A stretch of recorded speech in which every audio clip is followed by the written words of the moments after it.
اللہ تعالیٰ کے ہاں کوئی چیز بھی دعا سے بڑھ کر معزز نہیں۔ یہ ترمذی اور ابن ماجہ کی روایت ہے۔ دعا کی اہمیت کے لیے یہی کافی ہے کہ اللہ تعالیٰ نے فرض عبادات میں بھی دعا کو فرض یا مستحب قرار دیا ہے۔ سورہ فاتحہ جو نہ صرف بہترین دعا ہے بلکہ دعا کرنے کا طریقہ بھی سکھاتی ہے، وہ نماز کا رکن ہے۔ آج کے پرفتن وباؤں اور سانحوں کے دور میں دعا کی اہمیت اور بھی بڑھ جاتی ہے، جبکہ اسلام دشمن قوت مسلمانوں کے خلاف سازشوں میں مصروف ہیں۔ مسلمانوں میں اختلافات پیدا کرنے اور تصادم پیدا کرنے کے درپے ہیں۔ اگر انسان کسی مشکل اور مصیبت کا مقابلہ کرنے سے قاصر ہو تو دعا کے ذریعے مقابلہ کرے۔ دعا مومن کا سب سے طاقتور ہتھیار ہے۔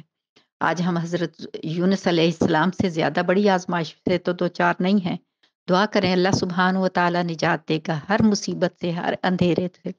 یونس علیہ السلام 3 اندھیروں میں تھے، سمندر کا اندھیرا، رات کا اندھیرا، مچھلی کے پیٹ کا اندھیرا، لیکن جب انہوں نے اللہ سبحانہ و تعالیٰ سے دعا فرمائی، لا الہ الا انت سبحانک انی کنت من الظالمین، سورہ الانبیاء آیا 87، تو اللہ سبحانہ و تعالیٰ نے نہ صرف انہیں نجات دی بلکہ یہ شرف بھی اس دعا کو بخشا کہ جب بھی آپ دعا کریں اس سے پہلے اگر آپ یہ دعا کریں تو آپ کی انشاءاللہ دعا کی قبولیت کے امکانات بڑھ جائیں گے۔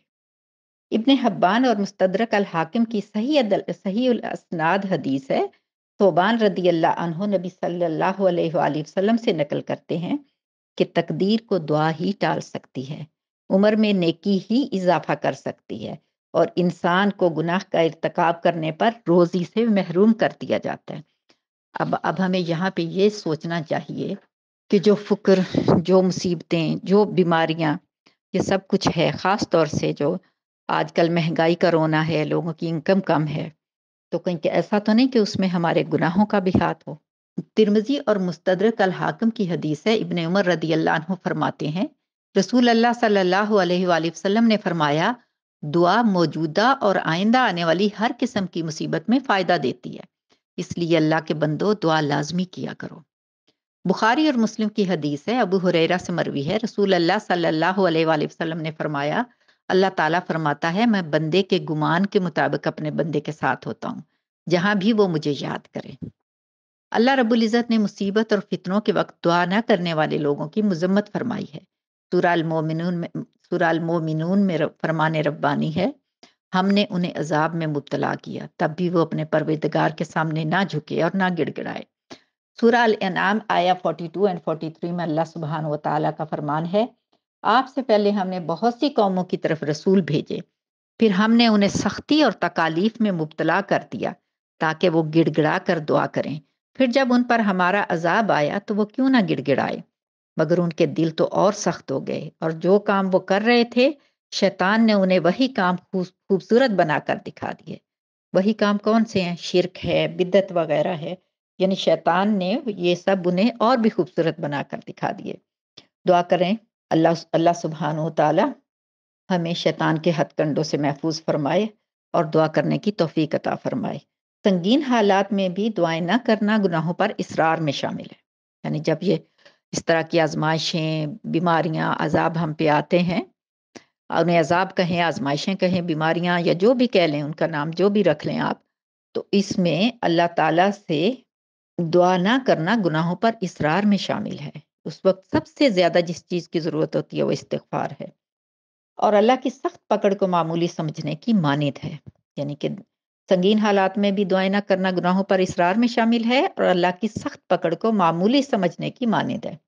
جبکہ سورہ البروج میں اللہ سبحانہ و تعالیٰ فرماتے ہیں، ان بطش ربک لشدید، بے شک تیرے رب کی پکڑ بہت سخت ہے۔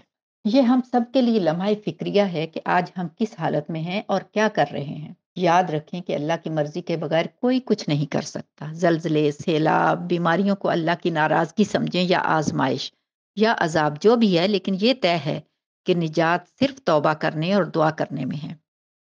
خیر و برکت کے حصول، مشکل کشائی، وباؤں اور مصیبتوں کو ٹالنے کے لیے دعا ہی بہترین عمل ہے۔ حضرت ایوب کی انفرادی بیماری اور قوم یونس کی اجتماعی توبہ اور دعا کی مثال ہمارے سامنے ہے۔